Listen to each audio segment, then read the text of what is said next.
and welcome to the third module, which is about style. Style is a notion that is hard to get a grip on. It's too complex to be forced into a simple definition. Most dictionaries will define it along the following lines. It's a manner of writing distinctive or characteristic of a particular writer or a particular period. All of that is perhaps not sufficient to really define style. What style is about is really stylistic competence, being able to make informed decisions about the adequacy of particular forms, the making the right choices between different forms. There are two kinds of style, we might say, which coexist a little bit uneasily. One is academic style, and that's the kind of style we're aiming at here, of course, which has a number of features which we're going to look at in a minute that every academic writer needs to know about. And then there's personal style, which is more the icing on the cake, but in a way it's also unavoidable, of course. We all have our personal style, but it's usually quite difficult to carve out a personal style for oneself in a foreign language. So we're going to leave that aside in this module, but we might take it up in later courses. So on to style. If you go to the library or look on the web, you'll find that there are hundreds of style guides on the English language and also on academic English. And these style guides will tell you, or rather treat cohesion, coherence, and emphasis as stylistic issues. So the things we've been dealing with under the heading of text grammatical principles in the module on paragraphing, on sentencing and paragraphing, building sentences and paragraphs. These are usually discussed in terms of cohesion, coherence, and emphasis in style guides, but they're more a matter of text grammar, if you like, rather than style. So we're not going to deal with them again here. I would just wanted to point out that these are not really to do with style. So if a style guide like Williams 2000, Chicago University Press, towards style, towards clarity and grace, claims that the following sentence, or rather the rewriting of the following sentence is a matter of style, then I think it is wrong. The data offered to establish the existence of ESB are too weak to make us believers for the most part. And then Williams argues that for the most part should be placed at the beginning because it gives this position gives it the wrong emphasis. Then he's probably wrong because this is simply a matter of end weight. For the most part, if it's not given end weight is just a circumstantial element. If it's given end weight, then, well, we would place it at the end. So both positions are possible. It just depends on what we want to say. Okay. Now, why is style important? Well, style is important because style and substance, the style and the content of your text, the thought content, are closely interrelated. You will always be giving a particular perspective on things depending on what style you adopt. This can be seen quite readily from the use of the active versus the passive voice, as in the following examples. By early 1945, the Allies had essentially defeated Germany. All that remained was a bloody climax. American, French, British, and Russian forces had breached its borders and were bombing it around the clock. But they had not yet so devastated it as to destroy its ability to resist. Now, clearly that's the point of view of the Allies. If we use the passive voice, we will see that it gives us a totally different feel to the text. By early 1945, Germany had essentially been defeated. All that remained was a bloody climax. Its borders had been breached, and it was being bombed around the clock. It had not been so devastated, however, that it couldn't resist. Now that's clearly the German point of view. So depending on whether you use the active or passive voice, for instance, and whether you use particular types of nominalization, particular types of vocabulary, you will achieve a different point of view. So what is academic style? Academic style is a formal style, and I've here subdivided its major features into three categories. The first is lexical in nature, so this is about words. And the first feature we find here is technical terms, so the terminology. That's what strikes the eye of any layperson when they come across an academic text. It's the terms that are most conspicuous, most interesting usually. And even research on academic language first turned its attention to technical terms.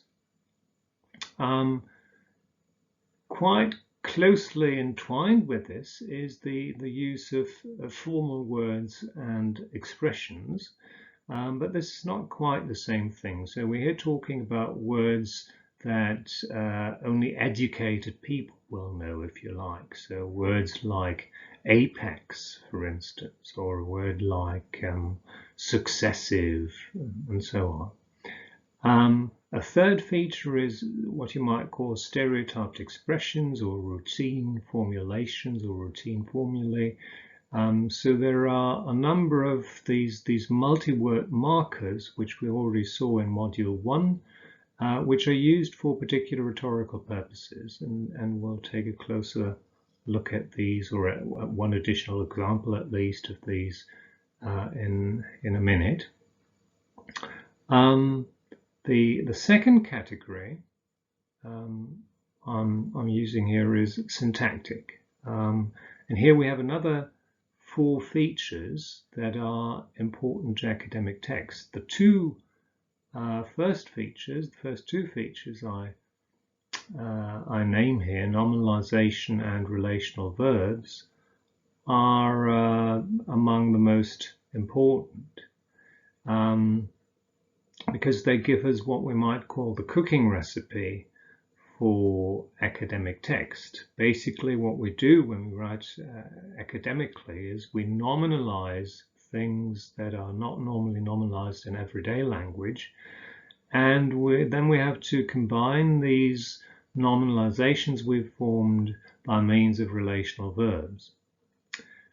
We also use a lot of passive constructions in academic texts, and we use a lot of participial clauses, and this is something that is quite specific to English if we compare English to German, that is, again, and Germans tend to underuse these participial clauses. A third category is textual, and we're here talking about well-formed paragraphs. So paragraphs starting, you may have heard of the notion of the topic sentence. I'll be using a different notion here, but this is what we mean by a well-formed paragraph. Consists of a topic sentence that the rest of the paragraph relates to. There's not that much to say about terminology apart from the fact that we need to use it consistently. So here we have 2 examples, monetarist and cost-push theories of inflation. If our article is about these theories, or even if we just mention them in passing in a few paragraphs, we would need to use the same terminology throughout our article so as not to confuse readers. So stylistic variation is not a good idea when it's about terminology. Academic language is also characterized by formal words and expressions. This is what we call Bildungssprache in German. In English, we might also say learned words. So very often these are words that replace simpler words to make the text sound more academic, we might say. Often they are superfluous, and we shouldn't overdo this, especially in an English language setting. It's quite common in German to use a superabundance of these words. In English, this should be avoided because the English tend to be, or well, not just the English, let's say the English-speaking community tends to be more democratic than the German-speaking community, and that's why an overuse of these words would normally be frowned upon. So let's look at a brief example.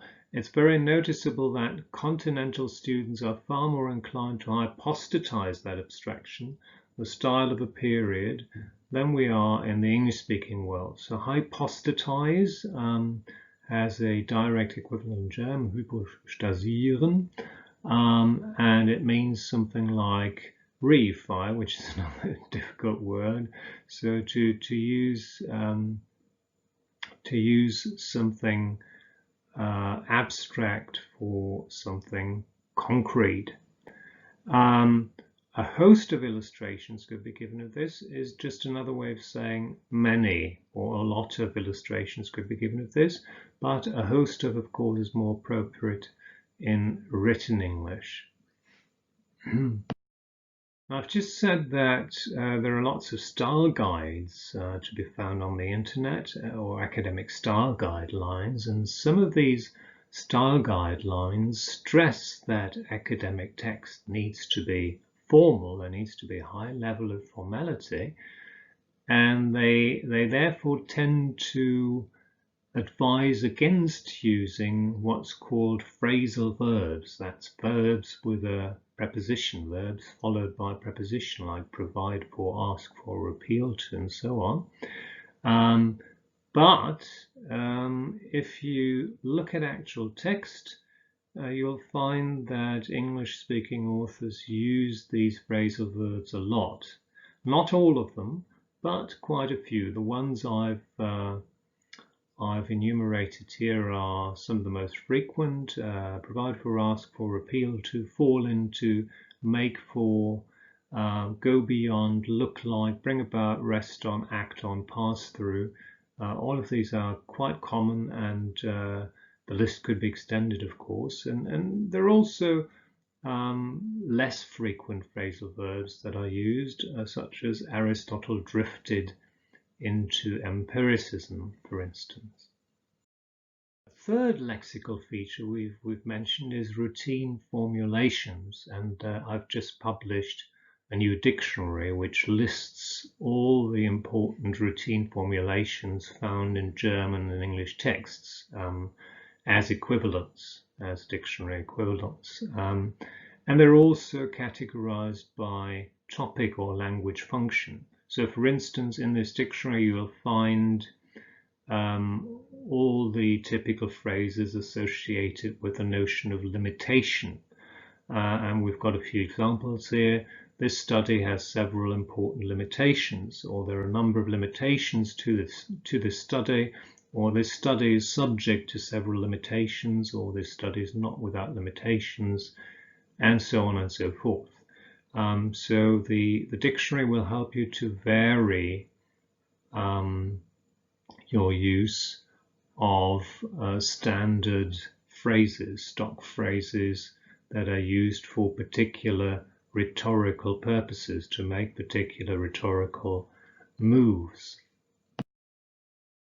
We now come to what I've called the cooking recipe for academic language, and this is the combination of nominalization and relational verbs. So basically, there are two different stylistic options in language. One is typical of everyday language, the other is typical of academic usage. In everyday language, we tend to combine states of affairs by means of a conjunction like since. So we tend to say things like, academic texts are difficult to understand, Since, that's the conjunction that indicates the causal relation in this case, since there are so many nouns, that's the second state of affairs. So we've combined the two states of affairs, which are expressed verbally, by the way. We're using verbs here. Academic texts are difficult to understand. And there's a second verbal phrase there are for the second state of affairs. Now, if we wanted to express the same thing in academic language, we would turn the states of affairs into nominal phrases. The first phrase, academic texts are difficult to understand, becomes the incomprehensibility of academic texts. And the second phrase, there are so many nouns, becomes the dense use of nominalization. And now we just need to find a verb that can combine these two states of affairs and express the relevant relation, which in this case was cause, and a typical causal verb is be due to. Of course, we could also say is caused by or stems from or something like that. And this gives us the incomprehensibility of academic texts is due to the dense use of nominalization. Again, I need to refer to the style guides I've alluded to before, because some style guides rightly criticize excessive nominalization. So you shouldn't nominalize more than you need to, of course, but very often nominalization is adequate. So that's a stylistic principle we're going to encounter at the end of this talk. Adequacy, so it's what everybody else does, and it follows the old adage, when in Rome, do as the Romans do. And it is also very often unavoidable. Let's look at an example. Most of those who advocate or expect the supersession of capitalism by socialism have a strong sympathy with the idea of socialism and indeed call themselves socialists. Now, if we attempted to replace supersession by a verb here, so if we follow the advice of the style guides, this would make our sentence quite lengthy and quite overcomplex. So we would then get most of those who advocate that capitalism should be superseded, because a verb like advocate is followed by should or the subjunctive. So theoretically, we could also say advocate that capitalism be superseded.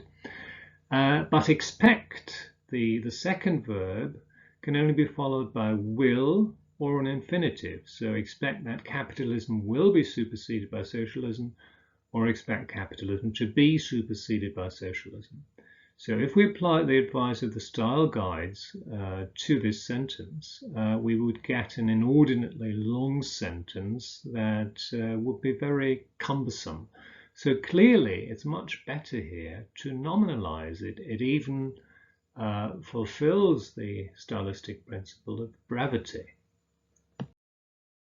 But in some cases, the style guides are right in stressing that excessive nominalization should be avoided.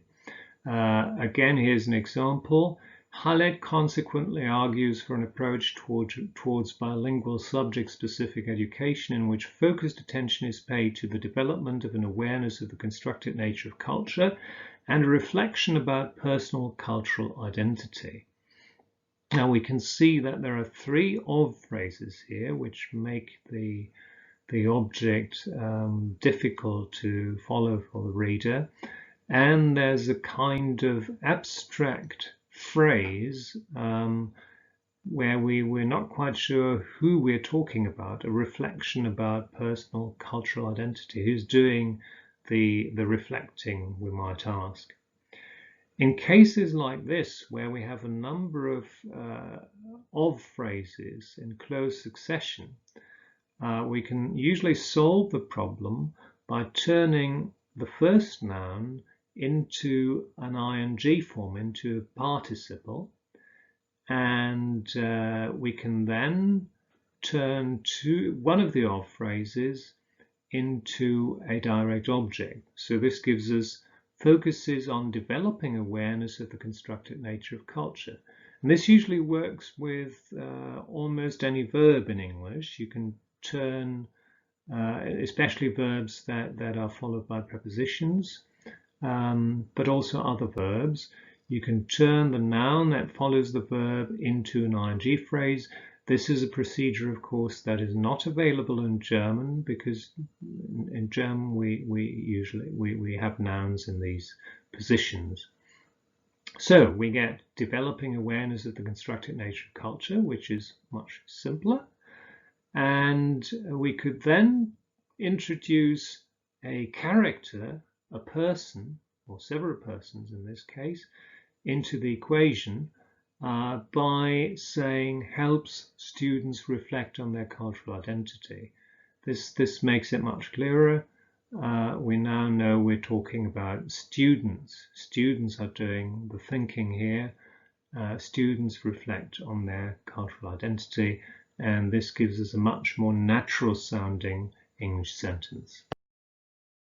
So far we've been talking about one part of one ingredient, if you like, of the cooking recipe. This is the other one, remember, this is relational verbs. And we need these relational verbs, very often causative verbs, to combine states of affairs. So here are a few examples. Bring about, for instance, provoke, where we have a cause-effect relationship. But we can also have a relationship that's the other way around, which moves from the effect to the cause. And here we can use words like result from, for instance, or stem from, or be due to, which we've already mentioned. For a list of these verbs, or rather you can find a list of these verbs in my book Wissenschaftliche Texte auf Englisch schreiben. Let's turn to passive constructions. Passive constructions are used to avoid addressing the reader directly. That's one use of passive constructions. To say something like, it will be recalled that we calculate the variance and so on, which basically means the reader, will recall that. You will remember that we do this. Similarly with 46, where we have the reader is asked to study the left-hand pages only, which is the same thing as saying please study, but this is not how it's normally done, of course. A second function of the passive voice is depersonalization. So instead of saying people must admit that, we tend to say it must be admitted that. Or instead of saying it should, we should note that, or readers should note that, we would say it should also be noted that.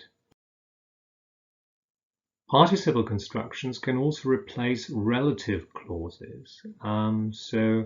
Instead of saying to this extent money is a veil which conceals the more fundamental forces, we can say to this extent money is a veil concealing the more fundamental forces. So simply replacing which plus a verb with a participle construction. A participle construction can also replace an entire clause. There are 12th century records at Ely suggesting that lyric poetry was extant there at that time, and so on. So instead of saying there are 12th century records at Ely, which suggests that lyric poetry was extant there, we use a participle, and we also do that for the second clause here. Two other functions of participle constructions are causal and temporal. So indicating a cause, as in this sentence, it was, to use a metaphor which he borrowed from Carlyle's French Revolution, to tread upon a sheet of ice which too readily would give way, precipitating the trespasser into the lightless abysses beneath. And then there's a temporal use, illustrated by the following sentence. Educated at Girton College, Professor Robinson took up a post as assistant lecturer at Cambridge University in 1931, becoming reader in 1949. Now, if we wanted to express the same thing without participles, we'd get a far longer sentence again. We'd have to say something like, Professor Robinson was educated at Girton College. He took up a post as assistant lecturer at Cambridge University in 1931, and then he became reader in 1949. This is stylistically inferior, I think that's quite obvious, to the original sentence. We now turn to the text level, the level of paragraph structure again, but this time we're not going to look at it in terms of sentence combining, but in terms of the whole of the paragraph. Now, an English paragraph is usually quite well organized. It starts with what you might call the issue, usually. So it's the issue tells us what the paragraph is going to be about. It gives us the central idea, the key idea of the paragraph. And then in the rest of the paragraph, this key idea is picked up again and expanded, elaborated on, developed, exemplified, and so on in various ways. In terms of the sentence structure, the main point of the paragraph will usually be made inside the issue, so inside this first part. Sometimes it may also be placed at the end of the paragraph as a kind of concluding sentence, but usually the main point of an English paragraph comes somewhere towards the beginning of that paragraph, not necessarily in the first sentence, but usually within the first 3 sentences of the paragraph. Now, this is an illustration of what I've just been talking about, a well-formed English paragraph. It starts with what we might call a bridging sentence, which provides a transition from the previous paragraph to the current one. The view we've just been criticizing relates words and things directly. So that's the bridging sentence. A more sophisticated and at first sight more plausible view is one that relates them through the mediation of concepts of the mind. So this is the point sentence. We now know that this paragraph is going to focus on this apparently more plausible view, which relates concepts, which relates words and things through the mediation of concepts of the mind. And then the paragraph goes on to elaborate on this, and we can see that the subject of the next sentence is thematic. So it's accessible, and it refers back to the notion of view. This view, in all its essentials, has been held by some philosophers and linguists from ancient times right up to the present day. 2 of the best-known versions are the sign theory of de Saussure and the semiotic triangle of Ogden and Richards. And then the paragraph goes on for a bit, probably. So this is not the entire paragraph. But something else we should keep in mind is that English paragraphs tend to be shorter than German paragraphs. We sometimes get paragraphs that run on for 2 pages or even longer than that in German. In English, a paragraph is not usually longer than 10 sentences at most. So once you've written 10 sentences, think about whether you shouldn't have made a paragraph break somewhere. Final part of my talk, I'm going to talk about three well-known principles of style which we've inherited from ancient Greek rhetoric. First, adequacy. Second, clarity. Third, brevity. Now, I've already talked about adequacy when we discussed nominalization. And adequacy means basically when in Rome, do as the Romans do. So adopt the style that others use as well in particular circumstances. This means you can't use a phrase like "I would like to," which is very common in speech, but highly uncommon in writing. You'd have to replace it with something more formal and rephrase this sentence, for instance. To substantiate this argument, I would like to give you one more figure. We'd need to say something like, this argument can be bolstered up or receives support from the following figure. Clarity means that if you can say something in simple language, in simple terms, don't use over-complex language. So, for example, medieval theological debates often addressed issues that to modern philosophical thought are considered trivial, can be cut down to medieval theologians often debated issues that modern philosophers consider trivial. We've used two basic principles of style here.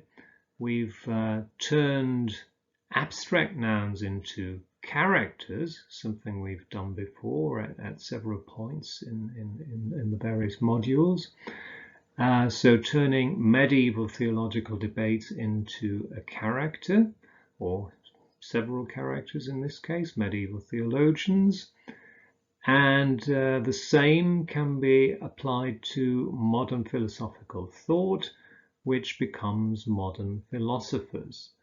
And then, of course, we simply get medieval theologians often debated issues that modern philosophers consider trivial. So always consider using characters in subject position. This will usually simplify your text. Third principle of style I want to look at is called brevity.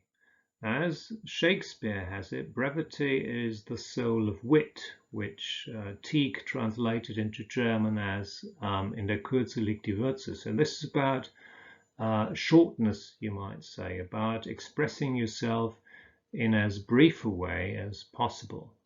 Let's look at the following example. Lucas 1988 has split the production factor labor in two parts. The first one is serving in the production sector, while the second part is operating in the R&D sector. Now, apart from the fact that there are a few grammatical errors here, which we're not going to look at, this can be expressed much more briefly by saying, in the Lucas model 1988, workers are assigned to two sectors, production and R&D. Now, with brevity, we're moving into an area, again, I should say, where content or substance and style are closely intertwined. So this is very much about the thinking processes that the writer goes through, as much as the writing itself, the formulation process. Problems with brevity usually arise from the fact that the writer hasn't thought about what he or she is writing enough. And this also appears to be the case here. So we'll deal with that in greater detail in the revision module, this kind of thing where thought and language are closely correlated. So finally, I'm going to give you some advice on the strategies you can use to polish your text after you've finished it. So this is basically about the revision process and links up nicely with the next module, which is about revising and editing. The main thing to do is to check your text for adequacy, clarity, and brevity, the three stylistic principles we've just looked at. So basic advice, make things as simple and as brief as possible. then check the first 6 or 7 words of each sentence for character as subject. Can you replace something like philosophy with philosophers in some places? It may not always need to be replaced, but sometimes this may be preferable. Then turn unnecessary nominalizations or adjectivizations into characters wherever possible. This will make your text easier to follow. And read English before, during, and after the writing process. This doesn't mean the same thing, though. Reading English before the writing process means reading articles not just for content, but also for the typical language used in your area. Now, of course, you can also do that with the help of a dictionary sometimes, or some of the other tools that I've been recommending, such as a corpus and a concordancer. Reading during the writing process means rereading the bits of language you've just written, so during the formulation process, and focusing on correcting grammatical and lexical errors using Google Books, as I explained in the first module, or using monolingual dictionaries, collocations dictionaries, and so on. After the writing process, reading after the writing process means rereading yourself, and the best thing to do here is to read your text aloud, either yourself or have it read to you by someone you know, and whenever they stumble across a phrase you may have used when you're not able to follow your own text, then there's probably something wrong. The sentence may have got too long, for instance, and you may need to correct it. So reading your text aloud is always sound advice. Now for a brief look at the books I've been mentioning, 3 books I've written on academic writing at different levels and for different purposes. Writing in English, a Guide for Advanced Learners, is a very detailed guide to any aspect of English language writing, but what it doesn't offer is a clear introduction to the various sections, for instance, and the language used in various sections of academic papers.